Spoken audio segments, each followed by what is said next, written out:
Welcome back. Okay, so you've got yourself a social media based business now. So let's talk about some best practices to make the most of attraction marketing and get you a following that's going to help you build your business. All right, we're going to talk about defining yourself as a brand, branding yourself basically, so that you're going to be able to set yourself up for success with attraction marketing.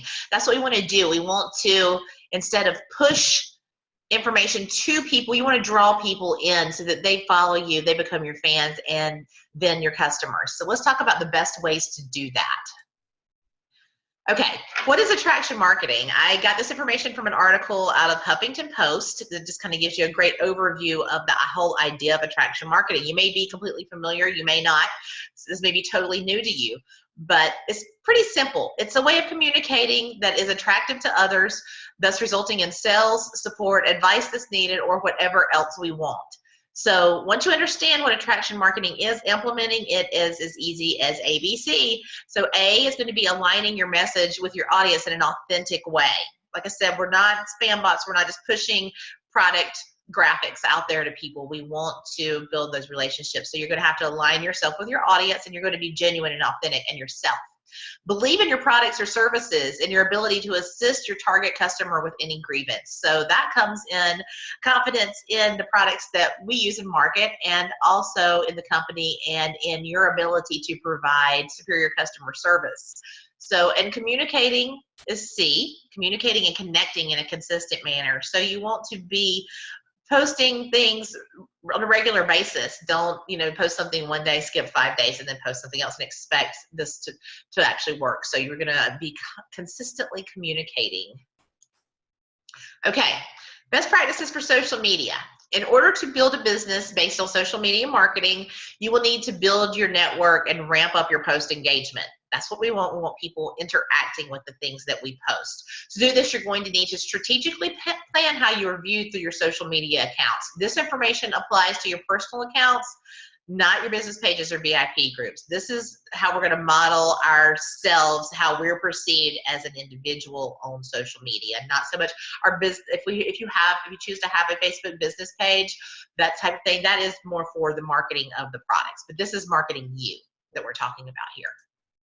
Okay, take inventory of your branding. Whether you realize it or not, you've been branding yourself all along. So it's time to take inventory and give yourself a checkup. So, are you someone you would want to hang out with? This is important because if you're going to build a business, you want to be a person that people want to follow and want to engage with. So look through your posts. If you're complaining, arguing, ranting, posting strong opinions on controversial topics, you're going to have to decide whether you really want to combine your business with that content. That's the type of stuff that can alienate people, and that's a part of the population that could be customers or team members. So you have to weigh in on those options and decide if that's how you want to market you, if you want to change the way you're marketing yourself, if you want to combine your marketing of these products with that, or you want to just find another way to market so that you can keep your social media that way. It's all up to you. It's your business. So look at your content objectionably and ask yourself, or your mentor, you can always have somebody else come look through it. And, if you would want to be on a team with the person that's sharing that. So ultimately, these are your accounts.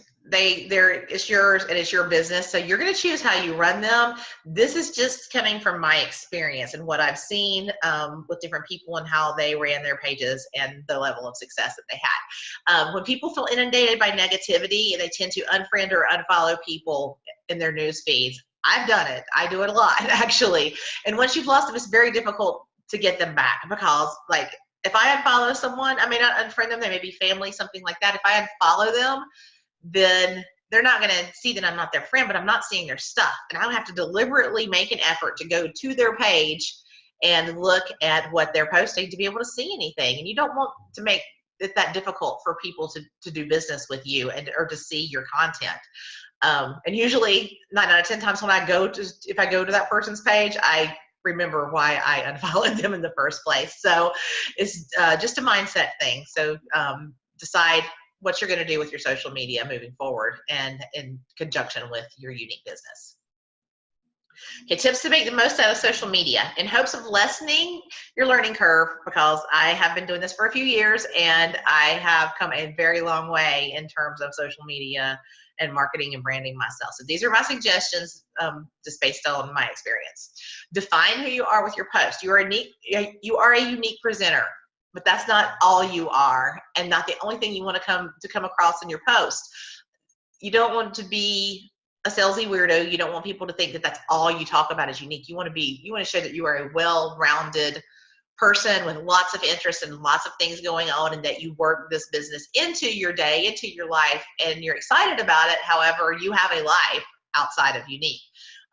That's going to draw people in, because people don't want to go, oh, I want to go buy this $99 kit, and then all of a sudden my whole entire life's going to be nothing but unique.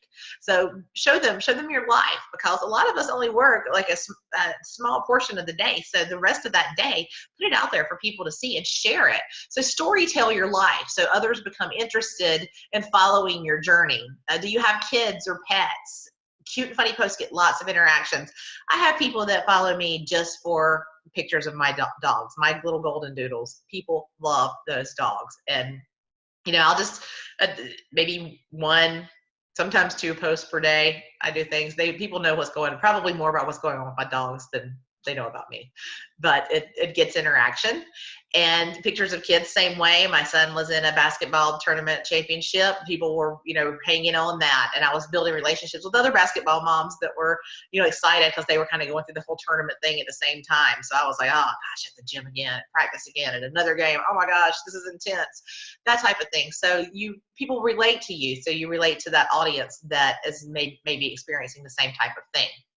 So are you on a fitness journey? I'm constantly on a fitness journey / struggle to try to eat healthy, exercise, all that. People love to support this, and they can identify with your challenges and celebrate your successes.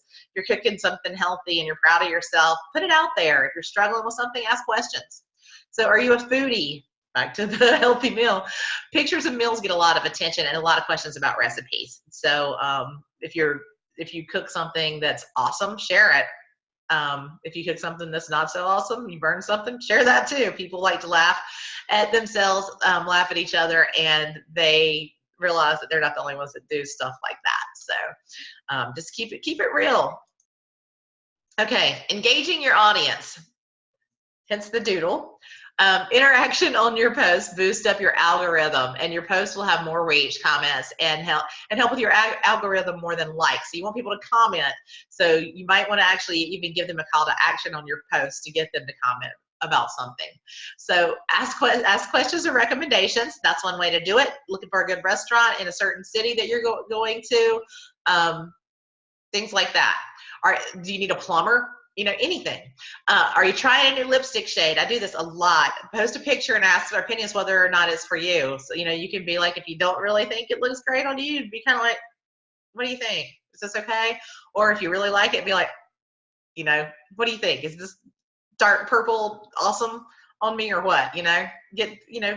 Ask people their opinions, and ask people to caption a funny picture of your pet or your kid or whatever. I did this with my dog. I was sitting at my laptop. He walked into my living room through the doggy door looking just like he does in that picture. And instead of being like, oh my gosh, I got to bathe the dog or whatever now, my mind immediately goes to, oh my gosh, this is a social media gold mine right here. So the first thing I do is grab the phone, take a picture, and post him like that. I mean, and it got insane amounts of comments and likes and laughs, and created just some engaging stuff. Okay, and lastly, laugh at yourself. If you make a mistake, just like I said with the the burnt food or whatever, use it to your advantage. It makes you relatable. It makes people think that if you can do this, they can do this too, or whatever. So it just makes you just be you. Share what you know and use. Bring value to others. If you're already a master of makeup, share your tips. If you learn something new, there's a good chance that you aren't the only one that didn't know it. Share it. You're going to help somebody else and raise their makeup game confidence a little bit too. So if you love a product or service that's unrelated to Younique, tell people about it. You might find something that's just awesome that's out there. That you don't have to only post about Younique products. You can post about hair stuff, kitchen tools, gadgets, whatever. Share it. I think I sold several Google Homes last Christmas just by posting about my Google Home. So a lot of people got those under the tree. If you tried a new recipe or restaurant, just tell people about it. Make recommendations. You don't just have to ask for them. You can make recommendations too. People will appreciate the value that all these things add to, and this is going to help them build trust with you. So share, share, share. Okay, so when do you post about unique? A good rule of thumb is 80% life, 20% unique. You want your posts to be 80% about you, 20% about product or business related unique type posts. So make a point to post engaging personal posts several times a day and mix in 2 or 3 posts about unique, just depending on how much you post. Just try to keep that ratio of 80-20. Some days I may post 10 times. Some days I may post 3. So I just, if it's a 3 post day, you're going to get 2 posts about me and my family or what's going on and 1 post about unique. On other days, you may see 2, 3 unique posts and a whole bunch of doodles and basketball and kids and all that kind of stuff too. So live video demos will help you create fans who will follow your personal life as well as your business. So by getting on there and doing your makeup on Facebook Live, and just you're gonna develop a relationship with people, and what's gonna start happening is they're gonna see you over and over again. So the more frequently you can do this, the better. If you have time to do it every day, do it every day, because they're going to engage with you. They're going to see the products that you're using, and a lot of times people need to see things more than one time. So if they're seeing you put that mascara on every single day, they're eventually going to want some. And I don't know how many times now I have people, and another tip while we're on that is keep track of what you use in your lives. If you don't do anything but put it in the lookbook on Unique or on your Unique website, or just write it down with a date, because I have so many times people come back to me and go, I want that lip liner you used last Tuesday. And I have no idea what that was without going back and watching my whole video. So now I do a look of the day image. I put in the sidebar on the image everything that I used with little arrows pointing to it, and I post it in a look of the day album on my Facebook page. So the more it appears that you're fitting your unique business into a fun, full, and positive life, the more interested people will become in joining you in what you do. So if they feel like that you're doing this around a whole bunch of other stuff, then they're going to feel like they can do it too. If they feel like you're work unique, they're probably not going to want to jump in. So that's just a tip. So that's how you do it. You keep it interesting, you keep it real, and you keep it positive.